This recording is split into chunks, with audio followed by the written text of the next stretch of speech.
कालिदास की कहानी सुनाओ, ठीक है कालिदास की कहानी सुनाती हूँ, मैं भूल गई थी। चलिए ठीक है, देखो कालिदास कहा जाता है कि अपने समय में बड़े मूर्ख थे, है ना, मतलब मूर्खों के भी मूर्ख राजा थे वो, मतलब मूर्ख व्यक्ति थे। इतने मूर्ख थे कि जिस डाल पर बैठे थे उसी डाल को काट रहे थे, कि यहाँ बैठे हैं और यहाँ से अपने डाल को काट रहे हैं, यानी डाल काटते ही वो भी नीचे चले जाएंगे, इतने बड़े मूर्ख थे। और वही कालिदास इतने महान महाकवि कालिदास कैसे बने? तो इसके पीछे एक कहानी है कि इनकी जो पत्नी है जिनका नाम है विद्योत्तमा, बड़ी विद्वान महिला, बड़ी विदुषी महिला, बड़ी ज्ञानी महिला, लेकिन उसको ज्ञान का अहंकार हो गया था।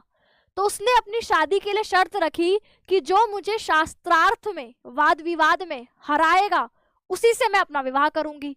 तो भाई बड़ी सुंदर थी विद्योत्तमा, उससे विवाह करने के लिए बड़े बड़े ज्ञानी राजा महाराजा विद्वान लोग आए, लेकिन कोई उसको हरा ही ना पाए, है ना।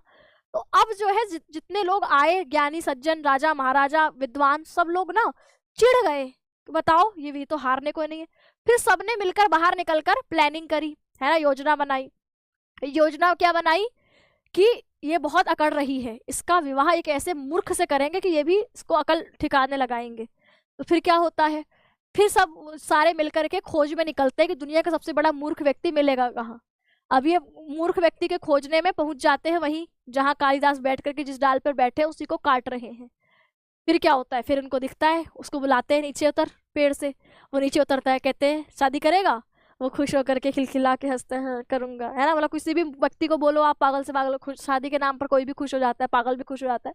खुश हो गए कालिदास, तो बोले ठीक है शादी करा देंगे तेरी, पर तेरे को अपना मुंह बंद रखना पड़ेगा, बिल्कुल चुप, एक शब्द भी नहीं बोलना तेरे को। वो कहता है ठीक है ना। फिर क्या होता है, फिर उसको ले जाते हैं पार्लर, नहीं लड़कों को कहाँ ले जाते हैं, सैलून है ना, सैलून ले जाते हैं, उसको बढ़िया से जो है एकदम टिप टॉप बनाया जाता है, उसका जो है मेकअप वेकअप जो भी होता है, बाल वाल कटिंग वटिंग, है ना, बिल्कुल बढ़िया लेवल का तैयार उसको हैंडसम किया जाता है।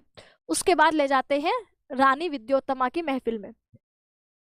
विद्योत्तम और उसको बिल्कुल ऐसे ले जाते हैं, तो विद्योत्तमा से कहते हैं कि ये हमारे गुरु महाराज है। बहुत सारे एक साथ लोग जाते हैं और कहते हैं कि हमारे गुरु महाराज है और ये आपसे शास्त्रार्थ करेंगे। तो उसने बोला अच्छा ठीक है शास्त्रार्थ करते हैं। तो फिर शास्त्रार्थ में उसने बोला बस एक ही शर्त है कि ये मौन रहेंगे, इनका मौन व्रत चल रहा है, 1 साल का है।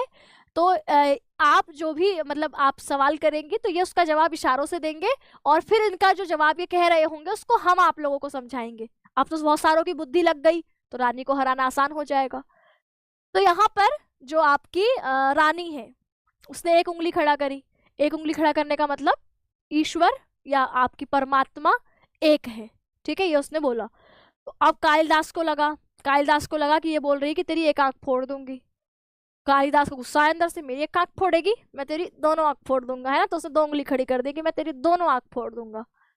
तो अब वो सोच रही है कि भाई ये क्या जवाब दे रहे हैं। तो बाकी लोगों ने, जो विद्वान लोग थे, उन्होंने इसका अर्थ क्या निकाला, ये कहते हैं कि नहीं, आपकी परमात्मा एक नहीं है, परमात्मा 2 है, आत्मा और परमात्मा। ये कह रहे हैं आत्मा भी है परमात्मा भी है, आत्मा भी तो परमात्मा का अंश है, तो ये 2 है। इस तरीके से ये बात यहाँ पर उन्होंने इस तरीके से रखी। फिर यहाँ पर विद्योत्तमा ने 5 उंगली खड़ी करी, ये मतलब पंच तत्वों से हमारा शरीर बना है। तो यहाँ पर कालिदास ने सोचा कि ये कह रही तेरे को चाटा मारूंगी। तो कालिदास ने क्या करा, तेरे को मैं घूसा मारूंगा, है ना, मुट्ठी मारूंगा तेरे को, एक से घूसा धरूंगा तेरे। अब रानी विद्योत्तमा फिर हैरान कि ये क्या कहना चाह रहे हैं।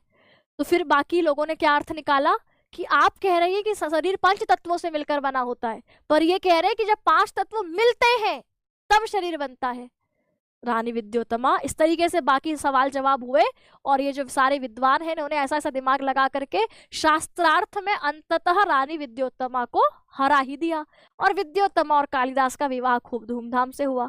लेकिन कहा जाता है कि भैया ये जुबान जो है ना, जब तक मूर्ख व्यक्ति का आभूषण है चुप रहना, जब तक वो चुप रहेगा तो उसकी मूर्खता छुपी रहेगी, जैसे ही वो मुंह खोलेगा उसकी मूर्खता प्रकट हो जाएगी। तो बहुत दिनों तक तो बेचारे कालिदास शांति ही रहे होंगे। लेकिन दिन अचानक वो घर में थे तो गली मोहल्ले से ऊंट जाता हुआ दिखा। तो ऊंट को देखते ही जैसे हम लोग पागल हो जाते हैं ना, अरे ऊंट ऊंट ऊंट। तो उस टाइम पर ऊंट को उनको सही से ऊंट का उच्चारण उष्ट्रम था, उष्ट्रम शब्द बोलना नहीं आया, उंट्रम उंट्रम उंट्रम कहते हुए बावले से हो गए। रानी विद्योत्तमा ने कहा कि ये तो इतना विद्वान व्यक्ति था, उसको ऊंट बोलना नहीं आ रहा। उस तुरंत समझ गई सारे पंडितों की चाल की वजह से ये जो है ये व्यक्ति, उन्होंने खूब अपमान कालिदास का किया और कालिदास ने कहा ठुकरा के मेरा प्यार मेरा इंतकाम देखेगी। कालिदास को घर से बाहर निकाला, वो भी चले गए। और फिर जाकर कहते हैं कि उन्होंने जो है वह पढ़ाई लिखाई करी है ना, ठुकरा कर मेरा प्यार इंतकाम देखेगी वाला करा। और जब वो खूब सालों बाद वापस लौटे और उन्होंने दरवाजा खटखटाया, अंदर से आवाज आई, कौन? तो इन्होंने संस्कृत के 3 शब्द बोले है ना, आपके, हाँ, इसने बोला अनावृतम द्वारम, मतलब आपके दरवाजा खोलो, कुछ इस तरीके से संस्कृत में 2-3 शब्द है, अनावृतम द्वारम कपाटम, ऐसे कुछ करके कुछ कहा।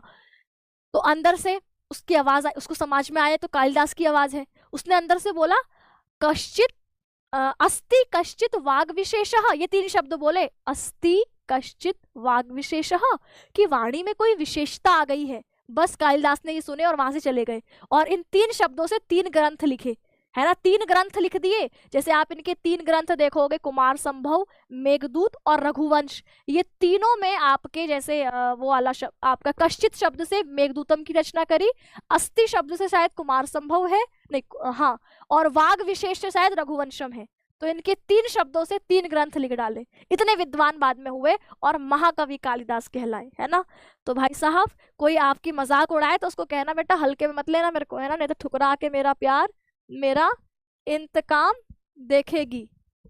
तो जैसे कालिदास ने ठुकरा कर उनको, आपके उनके ही 3 शब्दों पर पूरी किताब लिख डाली।